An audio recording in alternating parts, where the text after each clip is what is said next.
Hey guys, today I'm finally doing another Overwatch controller tips video.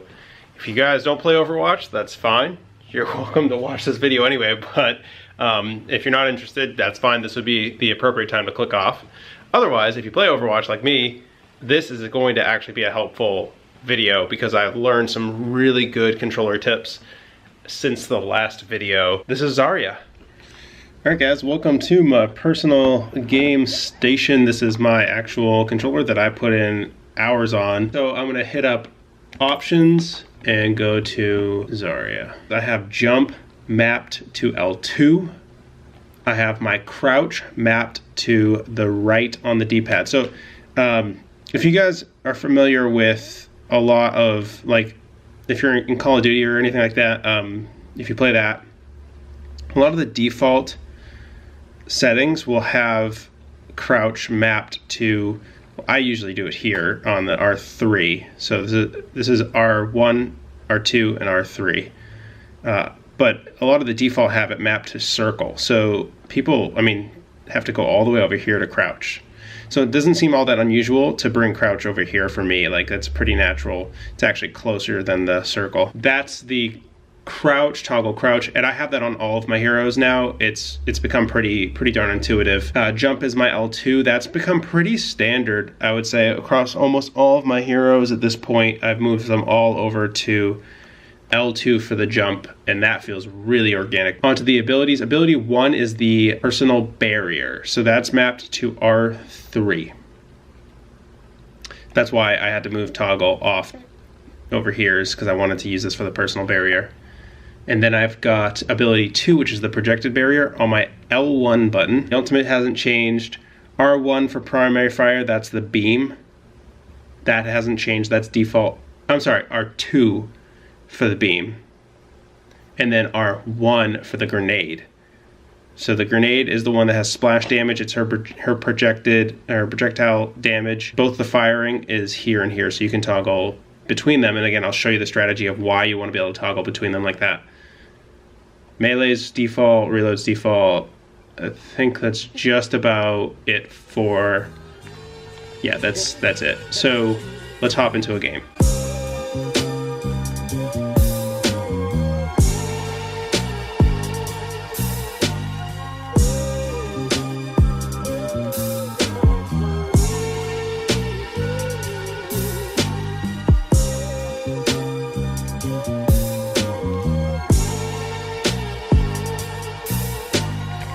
Alright, what's up guys? I had to move the camera a little bit just because I made a custom game this time, and let me get the focus on here. And the custom game is making my PlayStation 4 scream, so we'll just have to deal with the sound. Hopefully it's halfway decent. Alright, so you can see I'm jumping with Zarya now. There's the jump. And you can see, this might be a bad habit, but I jump a lot, so there you go. It is what it is. Projected barrier, L1. Cover my soldier right there. Personal barrier, R1. And that's pretty much the gist of it. You want to know, some of the things you just want to be able to do as Zarya is you want to use your personal barrier to farm alt charge, and there's two phases with Zarya. There's two phases in Overwatch in general. There's either the poke phase or the team fight phase. And in the poke phase, you want to be using, you can use your projected barrier a little bit for, right there like that, for alt charge or for alt farming.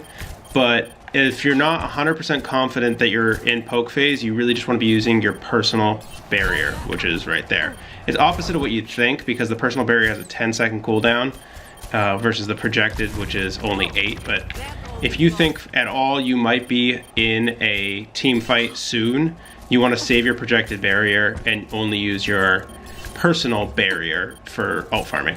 And that, I know it seems counterintuitive, but it's true. You want your personal barrier to save someone's lives, that sort of thing. And if it's on cooldown, you won't be able to do that in a team fight when it's important. And you can get 40 charge off of your personal barrier, and it's on cooldown for 10 seconds. So do a little math here.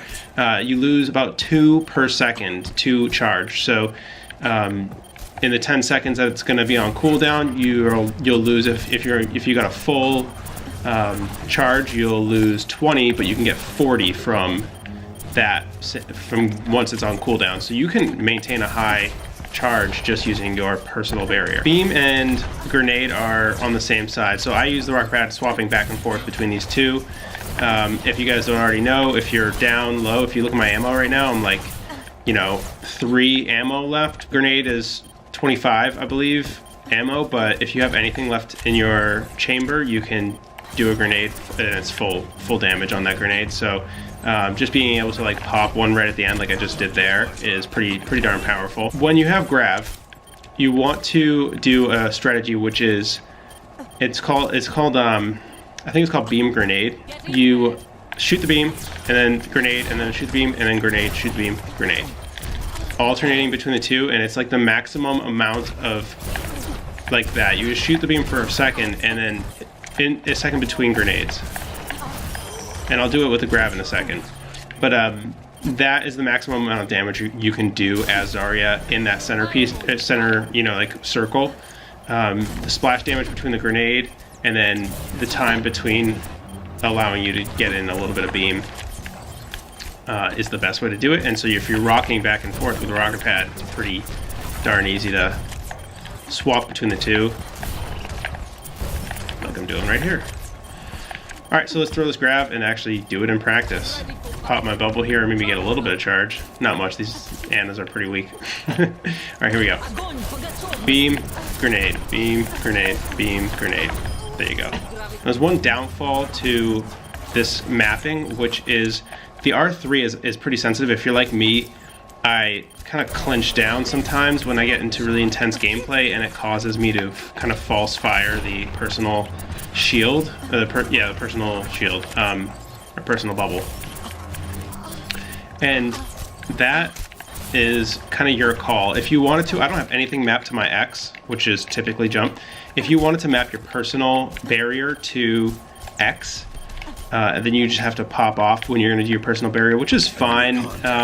It's a second you have to remove your finger from the thumbstick. It's not ideal, which is why I have it on R3, so I don't have to do that. And I just have to be mindful that it's pretty sensitive, and just have to keep that in mind. I have that bad habit. I've been trying to break that habit. So you can either try to break the habit or play it safe and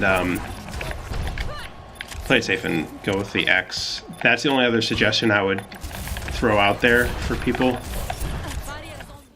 Alright guys, so I forgot some stuff in that guide and I just wanted to cover here some gameplay.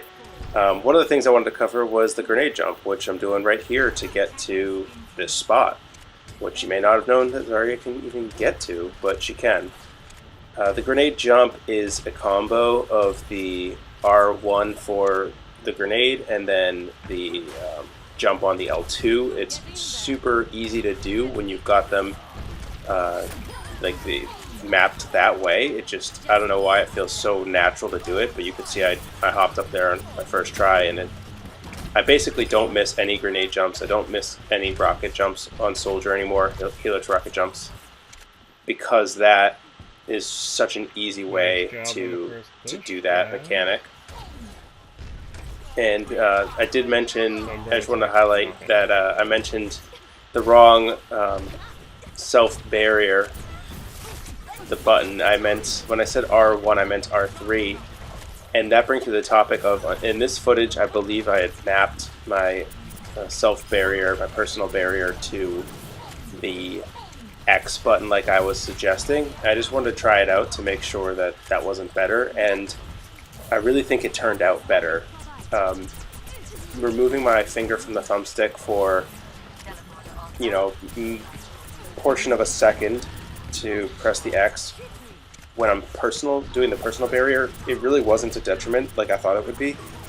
I mean, most of the time I'm doing that to farm, either farm or save myself. So my aim in that split second didn't seem to really be like a huge problem. So I've fully swapped over. I don't do the R3 anymore for my personal barrier. I do the X, and so I would definitely make that recommendation.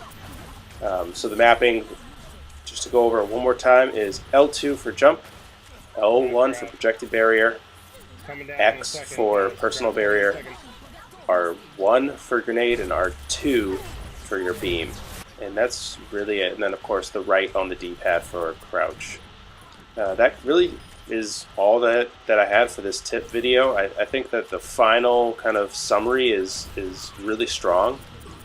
And between the grenade jumps that you can do and the alternating rocker pad with the beam grenade stuff, it's a pretty strong hero. I've been winning a lot of games with Zarya lately, and just basically learning how the hero should be played at a higher level, I think has helped my game quite a bit. Hopefully I can get into Masters at some point.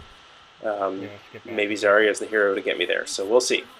Anyway guys, I hope you enjoyed this tip video. If you did, hit the like button, subscribe to the channel, and let me know in the comments below if you want a different hero done. I do plan on doing the new Mercy after I get a little bit of time on her.